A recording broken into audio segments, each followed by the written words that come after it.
So students, आज की इस वीडियो में जो हम टॉपिक डिस्कस करेंगे बहुत ही इंपॉर्टेंट टॉपिक है, वो है रॉलेक्ट एक्ट। रॉलेक्ट एक्ट पर डिस्कस करेंगे कि what was Rowlatt act, why this act was unfair and British government के क्या एम्स थे इसको लेकर। तो सबसे पहले देखेंगे रॉलेक्ट एक्ट बेसिकली जो प्रोविजंस हैं, इसके प्रोविजंस क्या थे, क्या कहता था जिसका इतना ज्यादा विरोध हुआ। तो रॉलेक्ट एक्ट जो ब्रिटिश गवर्नमेंट ने पास किया, तो रॉलेक्ट एक्ट कहता था allowed detention of political prisoners without trial for 2 years. 2 साल तक बिना ट्रायल के आपको कैद कर देंगे जेल में। मतलब इसका मतलब है कि कोई दोषी नहीं होगा तब भी वो जेल में बंद कर दिया जाएगा। So allowed detention of political prisoners without trial for 2 years. तो इसी से पता चल रहा है कि ये बिल्कुल इनजस्टिस था, गलत था। ये ब्रिटिशर्स ने अपने फायदे के लिए या एक तरह से जो उनके खिलाफ जो विद्रोह होते थे या रिवोल्ट होता था उसको दबाने के लिए इन्होंने बनाया था। तो इन्होंने इसका नाम रॉलेक्ट एक्ट दिया। तो allowed detention of political prisoners without trial for 2 years, basic चीज इसका प्रोविजन था, याद रखेंगे। नाउ एम्स क्या था? Aims to repress political activities in India. बिल्कुल चाहते थे कि कोई भी ब्रिटिश गवर्नमेंट के खिलाफ पॉलिटिकल एक्टिविटी ना हो। इससे पहले कोई करे तो हम उसको जेल में बंद कर देंगे, कहेंगे कि आप रॉलेक्ट एक्ट प्रोविजन के थ्रू आपको गिरफ्तार किया गया है। अनफेयर था, नो डाउट अनफेयर तो था ही। An attack on civil liberties of Indians, बिल्कुल जो एक भारतीय थे, जो उनके अधिकार थे, जो उनका स्वतंत्रता थी, उसको दबाने की कोशिश की गई। And it was passed despite the opposition of the Indian members. Indian members ने इसका काफी ज्यादा विरोध किया, लेकिन फिर भी चूंकि उनका राज था, वो मेजोरिटी में थे, तो उन्होंने इसको पास किया। और पास करने के बाद एक कानून बन गया। सो रॉलेक्ट एक्ट 1919।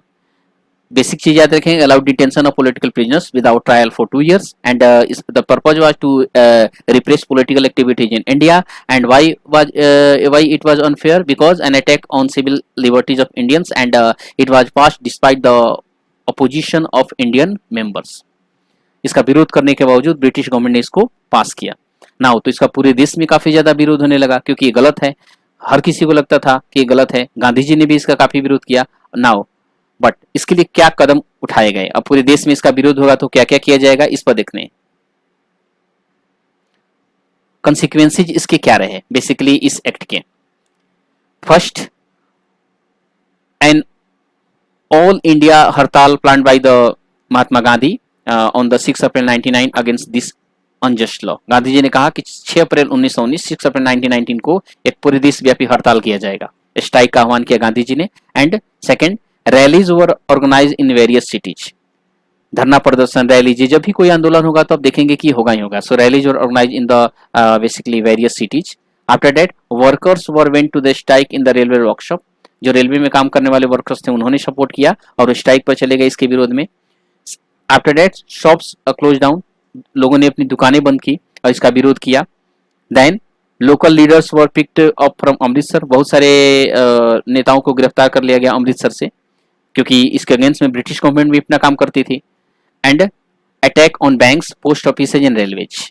बैंक्स के ऊपर, पोस्ट ऑफिस एंड रेलवेज के ऊपर काफी ज्यादा अटैक किए गए। इस पर अटैक करने का मेन कारण क्या था कि ये banks, post office and railway जो थे वो ब्रिटिश गवर्नमेंट को रिप्रेजेंट करते थे। तो इसलिए जब भी कोई आंदोलन होता था तो सबसे ज्यादा इनको नुकसान पहुंचाया जाता था, क्योंकि ये माना जाता था कि ब्रिटिश गवर्नमेंट जो अपने फायदे के लिए इनको यूज कर रही है और काम कर रही है। So attacks on banks, post office and railways. तो आई थिंक रॉलेक्ट एक्ट का जो मेन प्रोविजन था समझ गए होंगे कि बेसिकली उसका प्रोविजन क्या था कि पॉलिटिकल लीडर्स का detention for 2 years without any trial.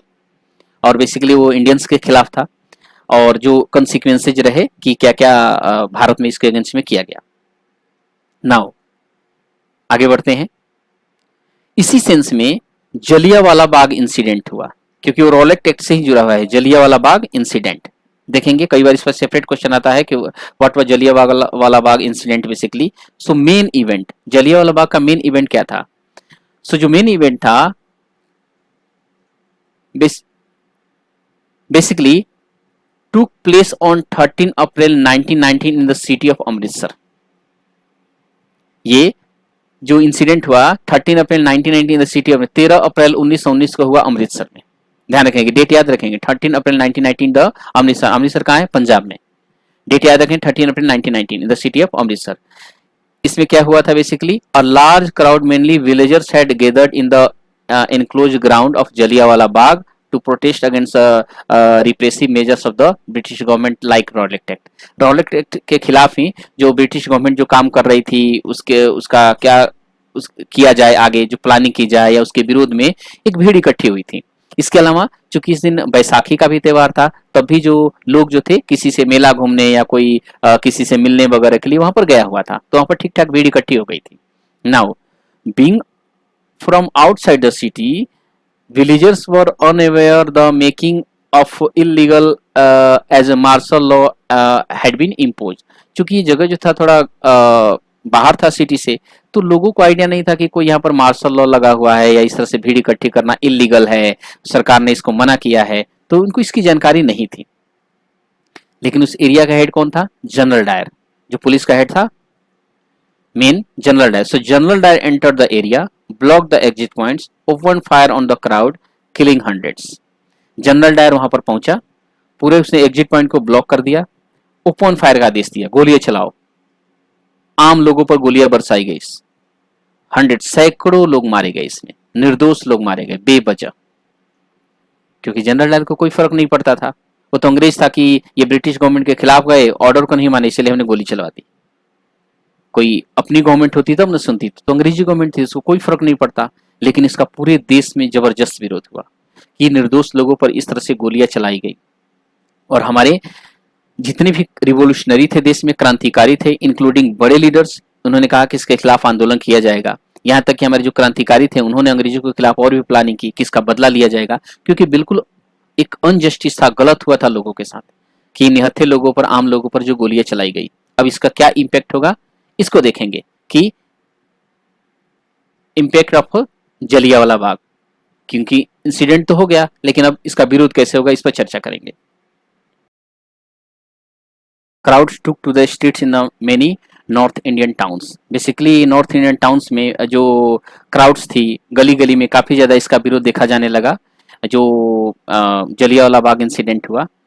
And there were strikes, clashes with the police, attacks on government buildings. ये चीज़ें आप हमेशा आंदोलन में देखेंगे, कोई भी स्ट्राइक वगैरह जब हो रहा था कि स्ट्राइक होंगी, clashes with the police and basically attacks on the government buildings, क्योंकि ये माना जाता था कि कहीं ना कहीं ब्रिटिश गवर्नमेंट को रिप्रेजेंट कर रही हैं, तो इसीलिए इस पर आपको अटैक्स देखने को मिलेंगे लगभग हर मूवमेंट में। British government became more brutal, British government ने भी काफ़ी एकदम रिप्रेस करना इसको शुरू किया, काफ़ी बड़े एक्शन लेने शुरू किए जब लोगों का विरोध हुआ। People were humiliated and terrorise, लोगों को काफ़ी ज़्यादा परेशान किया गया, मारा पीटा गया, डराया धमकाया गया और कई तरह की सजाएं दी गई।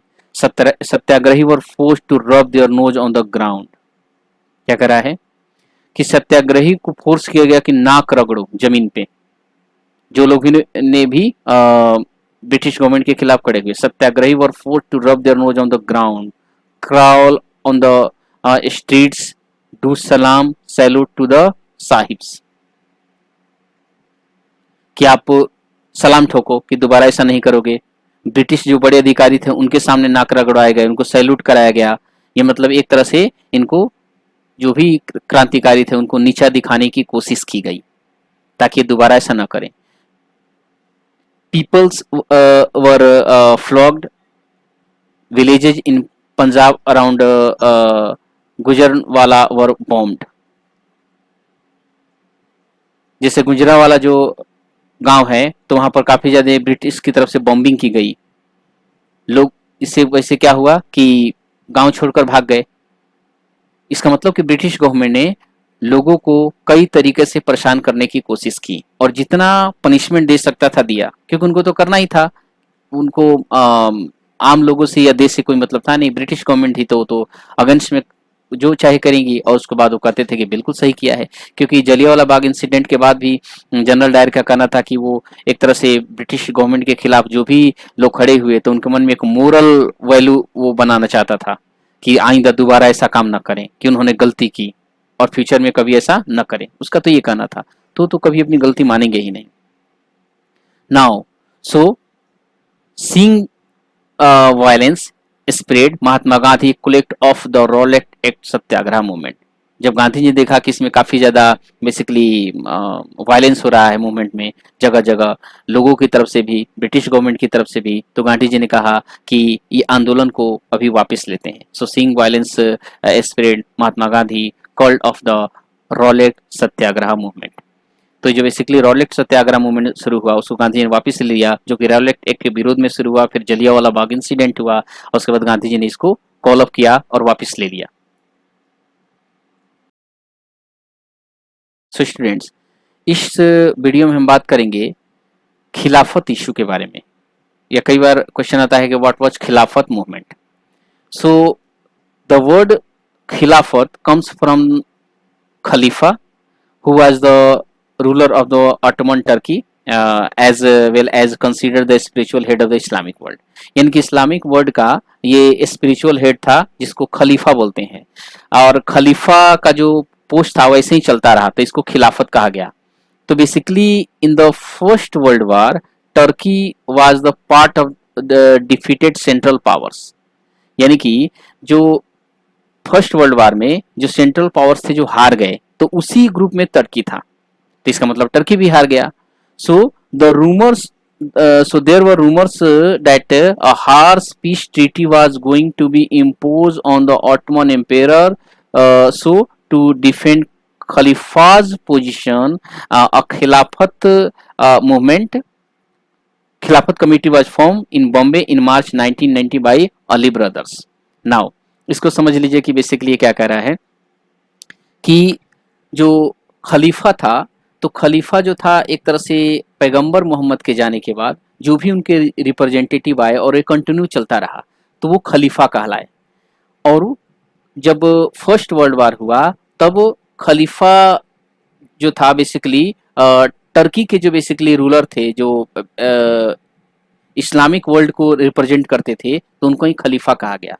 तो चूंकि टर्की जो था वो हारने वाले ग्रुप में था सेंट्रल पावर्स में, तो एक ये रूमर फैला कि जो चूंकि जो अपोजिशन में जो पावर्स थी जैसे ब्रिटेन, फ्रांस, वो जीत गई हैं, तो वो लोग क्या है कि खलीफा के साथ एक ट्रीटी कर रहे हैं जो कि काफ़ी ज़्यादा एक इंसल्टिंग है। तो इसीलिए गांधी जी ने सोचा कि ये जो मुसलमानों का जो विरोध है अंग्रेजों के खिलाफ, तो क्यों ना इसको एक साथ लेकर हिंदू मुस्लिमों को एक साथ करके एक मूवमेंट शुरू किया जाए, और इसी को कहा गया खिलाफत मूवमेंट। ध्यान रखेंगे, तो उसको कहा गया खिलाफत मूवमेंट। तो खिलाफत मूवमेंट का कारण ही था कि टर्की फर्स्ट वर्ल्ड वार में चूंकि हार गया, तो जो ब्रिटेन फ्रांस वाला जो ग्रुप था उन्होंने उनके साथ एक ट्रीटी की, जिसकी वजह से जो पूरे इस्लामिक वर्ल्ड था या पूरे वर्ल्ड में या इंक्लूडिंग इंडिया, जो मुस्लिमों का काफ़ी ज़्यादा अंग्रेजों के खिलाफ विद्रोह हुआ। और तो गांधी ने सोचा कि क्यों ना उनको साथ लेकर एक मूवमेंट शुरू किया जाए और इसको कहा गया खिलाफत मूवमेंट। तो बेसिकली वही था खिलाफत इशू, इसको याद रखेंगे। तो इसीलिए खिलाफत कमेटी बनाई गई। Khilafat committee was form in Bombay in March 1990 by Ali brothers, Mohammad Ali और शौकत अली, दो अली ब्रदर्स थे जिनका नाम आया है। तो उन्होंने खिलाफत कमेटी बनाई और गांधी जी ने कहा कि हम एक साथ मिलकर हिंदू मुस्लिमों को एक साथ लेकर और एक मूवमेंट शुरू करेंगे, उसी को कहा गया खिलाफत मूवमेंट। सो नेक्स्ट पॉइंट पर हम डिस्कस करेंगे कि why did Mahatma Gandhi took up खिलाफत इशू, कि गांधी जी ने खिलाफत इशू को क्यों लिया। Now so Mahatma Gandhi wanted to launch an all India movement more broad based after the failure of the Rowlatt सत्याग्रह। जो रॉलेट सत्याग्रह था जो बाद में काफ़ी ज़्यादा वायलेंट हो गया, उसको गांधी जी ने कॉल ऑफ कर लिया, और जब वो खत्म हुआ तो गांधी जी ने सोचा कि एक उससे भी बड़ा आंदोलन शुरू किया जाएगा, तो इसीलिए गांधी जी ने खिलाफत इशू लिया कि यही टाइम है कि अंग्रेजों के खिलाफ हिंदू मुस्लिम एक साथ होकर विरोध करें। And now he was certain that no all India movement could be organized without bringing Hindus and Muslims closer together, so he took up the खिलाफत issue। क्योंकि गांधी जी ने कहा कि चूंकि यही मौका है कि पूरे देश में हिंदू और मुसलमानों को एक साथ लेकर जो भी ब्रिटिश गवर्नमेंट के खिलाफ जो एंटी सेंटिमेंट्स बने हुए हैं तो उसको एक साथ मिलाकर एक खिलाफत इशू शुरू किया जाए, और इसी का नाम खिलाफत मूवमेंट कहा गया। और फिर गांधी जी ने इसको और ज़्यादा आगे बढ़ाया। तो आई थिंक आप समझ गए होंगे कि व्हाट वाज खिलाफत मूवमेंट, खिलाफत मूवमेंट क्या था और गांधी जी ने इसको क्यों शुरू किया बेसिकली।